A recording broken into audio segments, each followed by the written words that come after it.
What up? What up?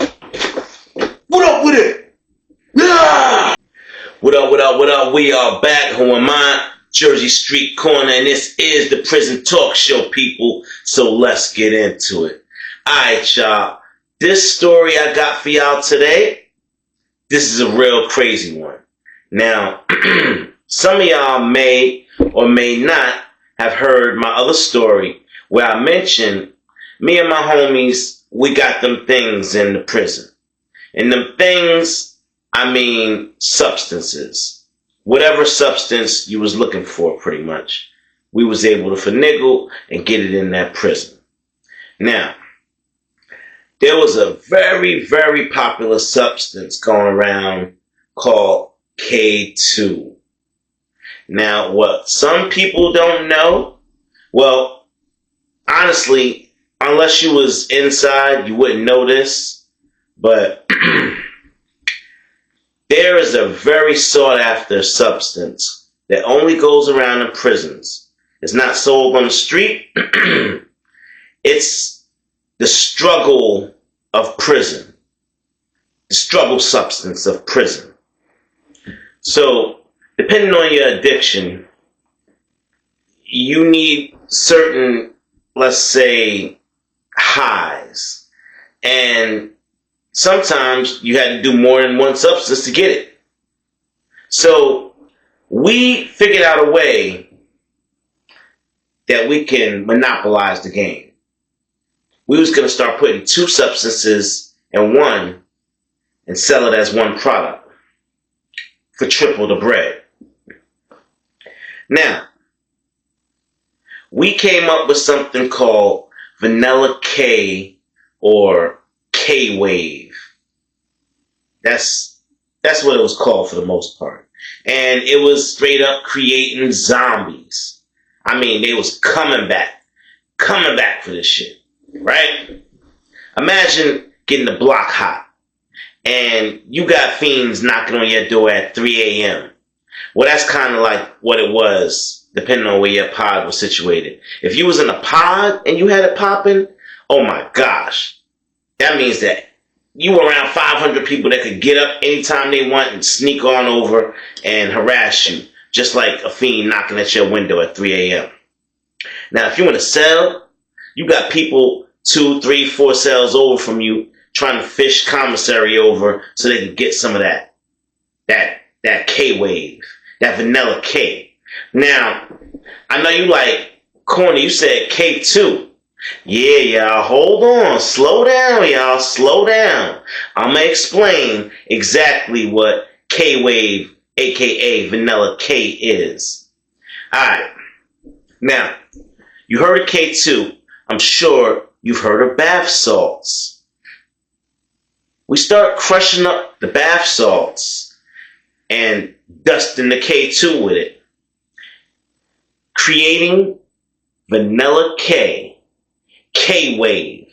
And when I say it was on fire, I mean, we had different varieties of it, you know, depending on the brand of the K2. There's so many brands of K2. And some were stronger than others. Now, it was just like dope on the streets. When you get that bag that damn near kill a motherfucker, oh, that's the one they want. That's the one they want right there. And they kept on coming back for it. Now, let me give you an example. I know y'all probably seen the K2 that look like green, like trees, and you crush it up and all that. Nah, we wasn't rocking with none of that. There's another type of K2. It's on a sheet of paper. Regular sheet of paper, y'all. Now imagine you got crisscross lines, vertical, horizontal, and the cross sections are very small. Believe it or not, on one sheet of paper, you could get $400, maybe even $500. Each one of those little squares are $1. Yeah. Now you take one of those squares and you crush that bath salt on it. Just a little bit. Because we crushed it down to fine powder. Just a little bit. And you dust them squares. And when you give it to them, roll it up in it.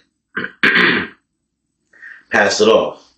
Now that $1 square with that bath salt that just turned that into vanilla Kwave. Oh, I need $5 for that. Yeah. So that's where we taking it. 5 times 500 on one sheet of paper. Now you know we was banging up in there for that. Once it got in, we protected that with blades and everything we had. It wasn't nobody getting that. We made for damn sure. Now, nobody's not even supposed to ever come into your cell. Nobody's supposed to know where your stash is. None of that. But sometimes when you got a bunkie, it's a little hard. Even when you think that guy's sleeping, he probably got one eye open. He probably got his ears wide open. And he know the cell so good, he could hear what you're doing with every move you make, even with his eyes closed. He like, he going to the locker. He under the mattress right now. He over there by the mirror.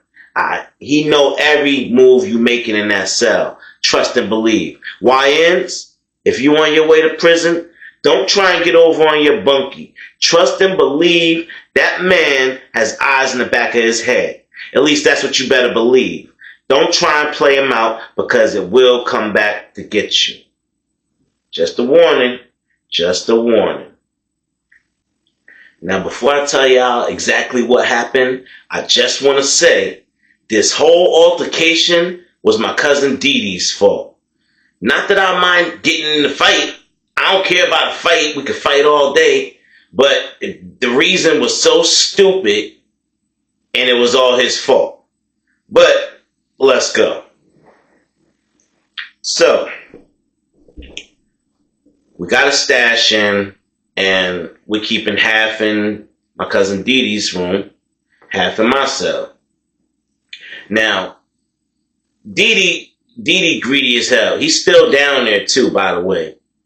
Shout out to my cousin Dee Dee. Yo, Dee Dee, if you watching, this shit was all your fault, bro. You know it.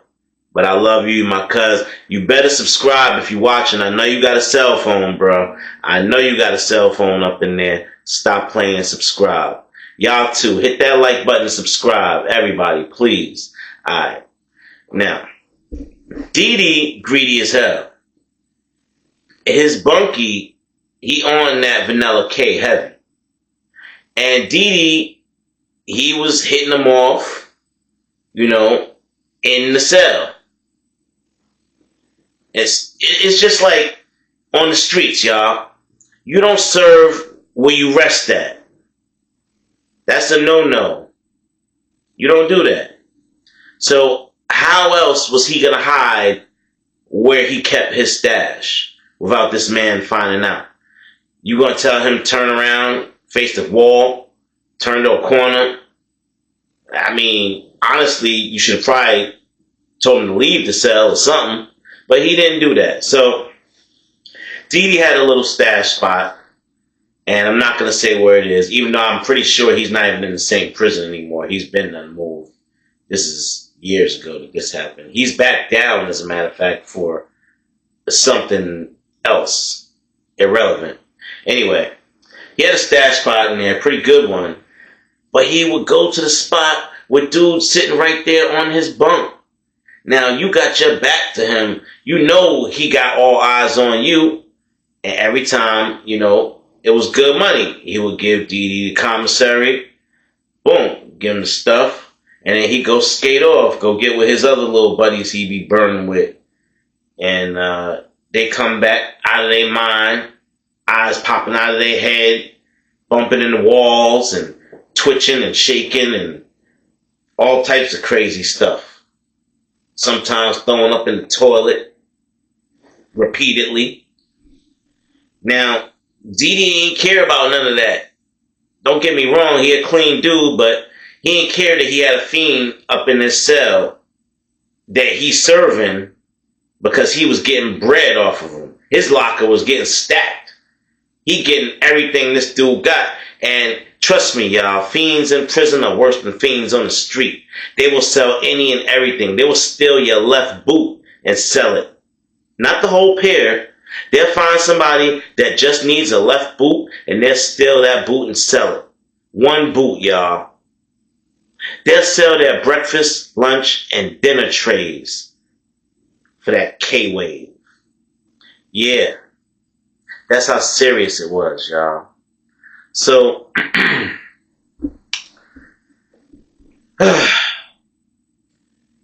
ran out. My sheet was done.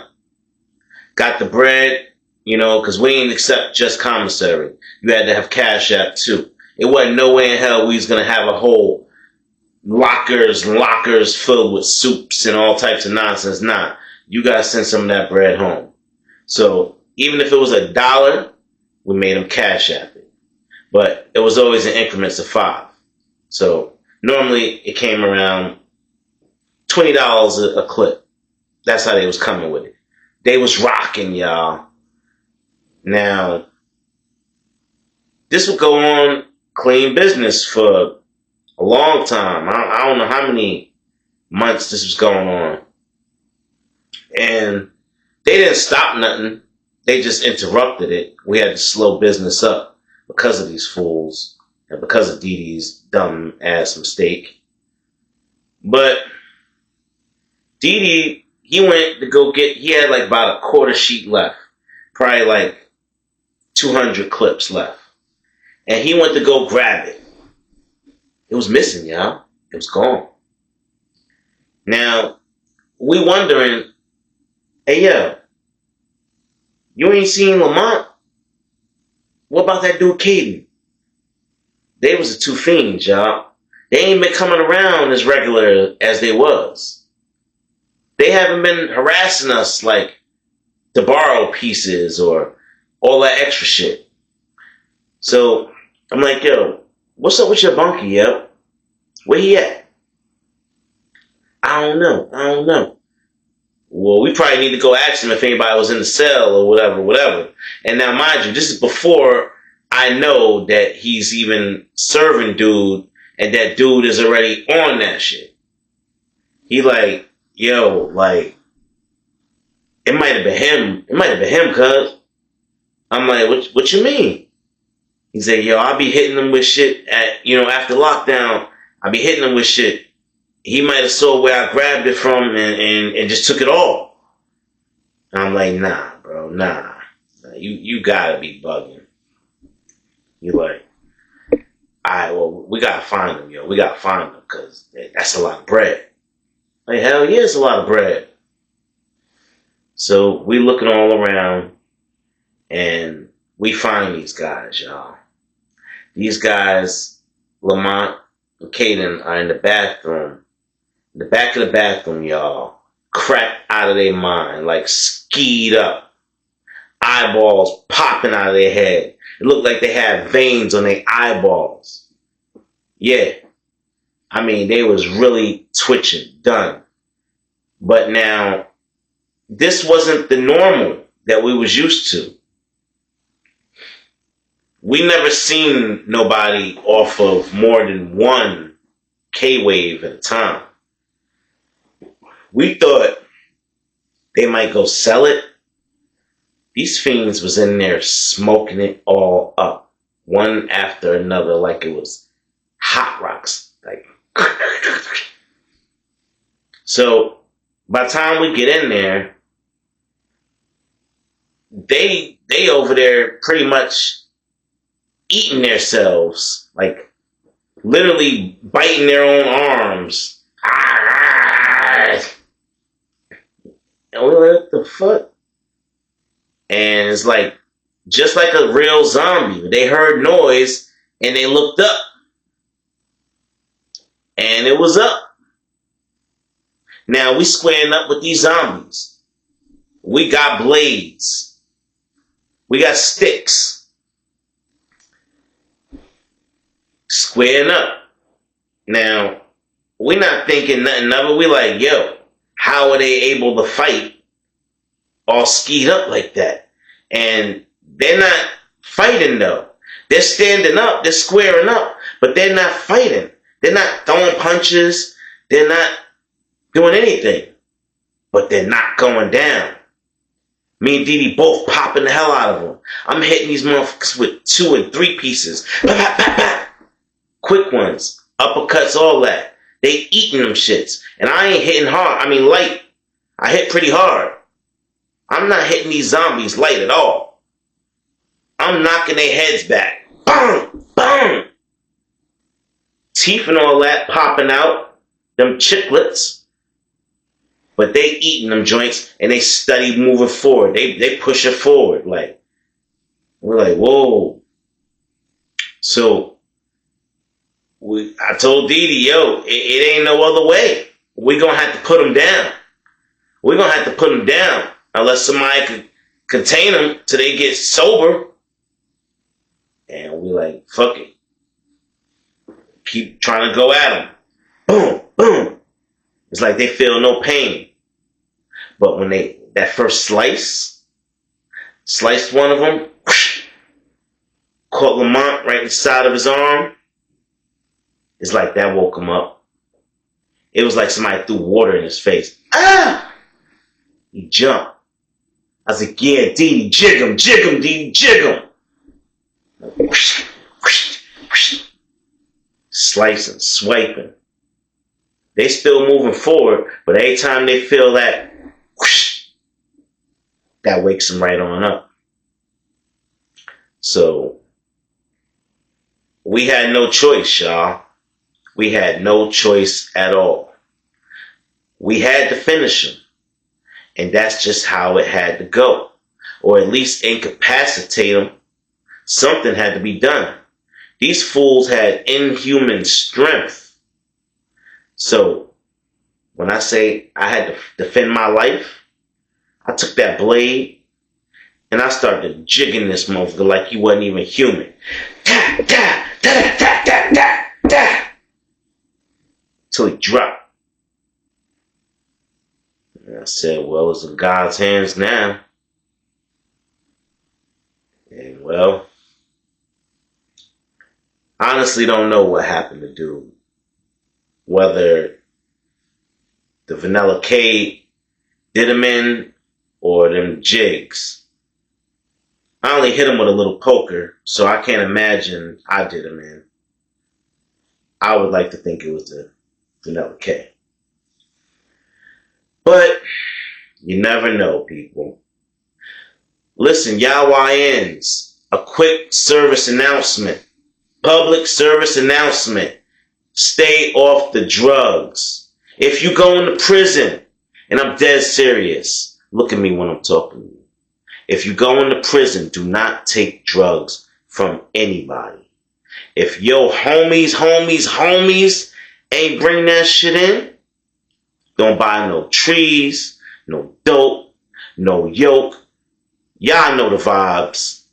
Don't buy none of it in prison because you're playing with your life. And now, with the introduction of this fent shit, nah, do not touch any of them drugs in prison. I beg y'all. It just ain't safe. It ain't never been safe, but now it's really not safe.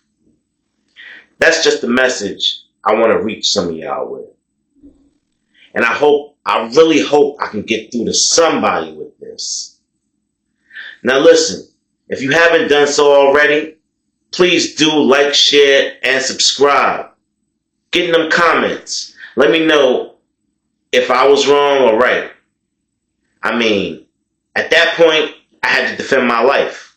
What was I supposed to do? Let a zombie bite me?